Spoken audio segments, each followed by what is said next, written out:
میں یہ حیران ہوں کہ پہلی قسط ہے مصر کی ملکہ، اور اس میں کیونکہ میں اب اس کا آپ کو نفسیاتی پہلو بتاؤں کہ اے حمید صاحب کے ذہن میں کیا چل رہا ہوگا. آپ جانتے ہیں 1977 میں یہ لکھنا شروع کیا انہوں نے. یہ وہ وقت تھا جب سیاسی طور پہ پاکستان میں 9 ستارے اور بھٹو صاحب ان کا ایک کلیش، اس کے بعد ضیاء صاحب کا دور جو شدید مارشل لاء کا دور تھا. تو اس میں کیا ہوتا ہے، دیکھیں فرائیڈ یہ کہتا ہے کہ جب ہمارا معاشرہ مسائل کا شکار ہوتا ہے اور ہم کسی مسئلے میں پھنسے ہوتے ہیں تو پھر ایک انسان کے مختلف قسم کے رویے ہوتے ہیں.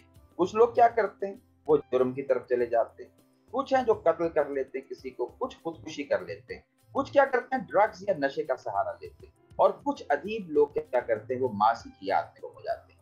اے حمید صاحب کا اگر وہ پولیٹیکل سینیریو دیکھیں تو اس میں ان کا یہ فرار تھا کہ وہ اس سارے نظام سے مایوس ہو گئے کہ یار یہ 90 دن کا وعدہ کیا گیا ایک اسلامی نظام آنا ہے اور وہ پرولونگ کرتا گیا 11 سال آگے. یعنی ایک تو بھٹو ایک کرسمہ تھے، ان کا بھی جانا وہ شاید ان کو بھی اس کا محسوس ہوا.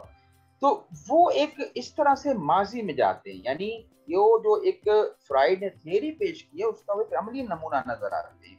اور پھر یہ ہوتا ہے کہ وہ اس میں پوزیٹیولی جاتے ہیں. ایک ہوتا ہے نیگیٹیولی جانا، ماضی کی یاد میں گم ہونا. انہوں نے اس کو پوزیٹیو لیا اور جہاں سے اس کتاب کا یعنی کہ میں سمجھتا ہوں کہ اس کی میں علامت سے بات کر رہا تھا، مصر کی ملکہ میں عنبر کے باب کا نام ہے رجال. رجال کہتے ہیں لوگوں کو عربی میں، اور اس رجال میں پوری خصوصیات ہیں جو اصل میں اے حمید صاحب کو اپنے معاشرے کے لوگوں میں نظر نہیں آ رہی تھی.